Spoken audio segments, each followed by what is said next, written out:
Hey guys, welcome back. It's RK here, and today we are going to talk about 4 productive habits for high-performing individuals.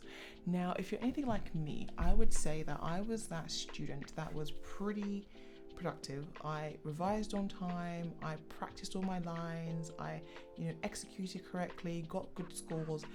But then when I went out into the big bad world, as you do sometimes, I started to realize that my productivity wasn't that great, and that's because when you're in college versus when you are in the real world, you only have to focus on a few things, right? So when you're in school, you're only focusing on ensuring that you can just pass that exam.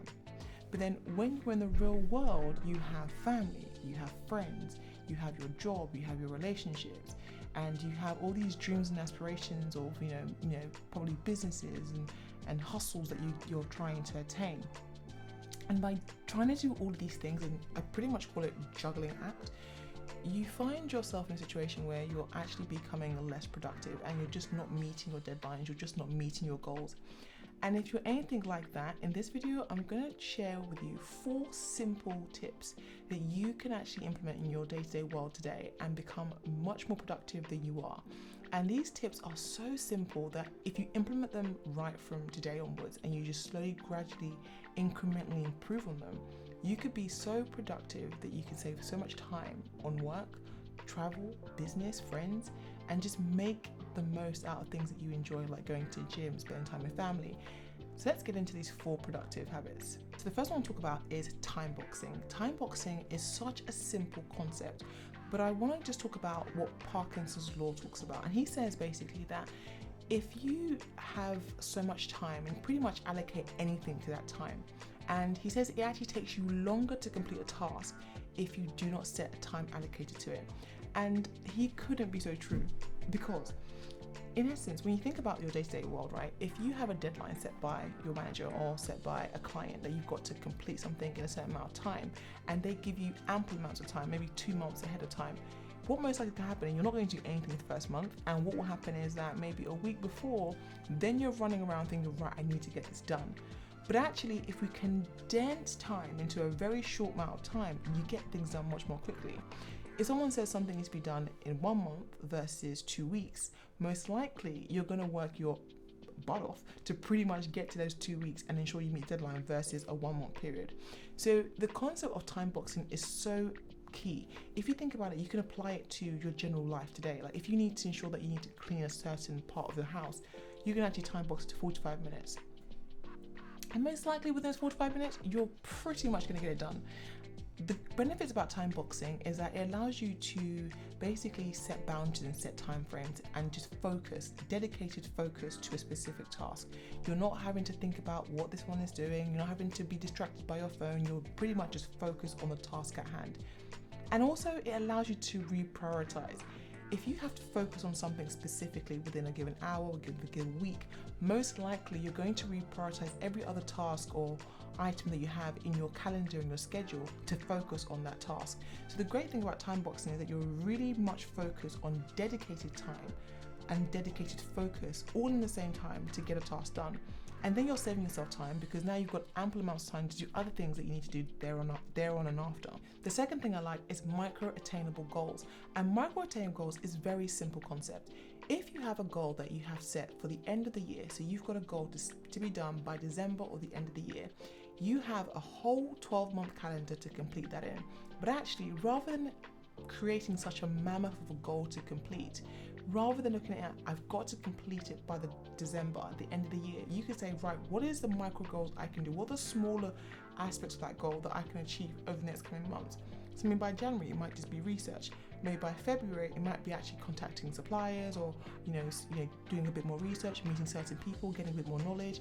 There are so many more smaller goals that we can actually achieve, and that can make us feel and give us the idea that we're actually moving towards the bigger goal. People set really massive goals, but actually most times what they should be doing is actually setting smaller goals to attain the bigger goal.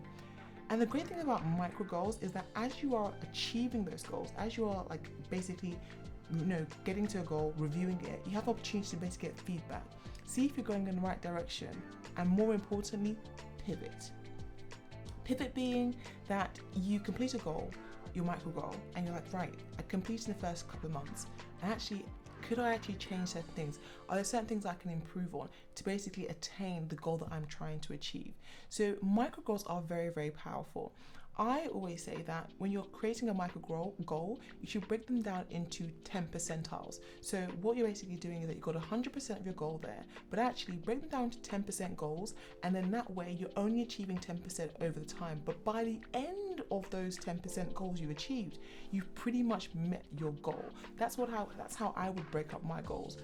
And the great thing about that, it allows you to kind of strategize about the best way to achieve those goals. It allows you to focus on the smaller goal rather than the bigger goal, and it doesn't seem like a huge task to also attain. And lastly, it also helps you to pivot. If it's not working in the first couple of months that you're trying to attain those goals through the task, you can actually pivot, change, and then improve on it, and then actually attain the actual goal you want to achieve because you've done smaller micro goals. It's such a great way to break down very, very complex and bigger goals into smaller goals. So check out micro attainable goals. The next one is delegation. If you're someone who likes to hold on to absolutely everything and don't like to give people opportunity to basically help you, then this one might be one that you might need to work on, because delegation is so important.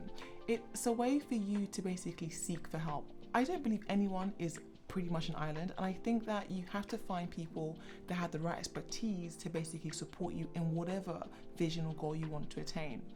If you think about it, even businesses do not work on their own. They know they need people to support them to deliver. So a business doesn't run without a finance department, marketing department, sales department. They need these individuals.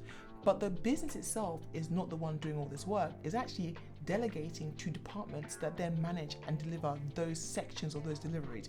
So in your personal life, you should consider, are there ways I can delegate some of my tasks to specific expertise, friends and family that can support me, that can guide me? Because sometimes delegation is such a good way to basically save yourself a lot of time. I'll give an example of editing. Say for example, I am not the greatest editor.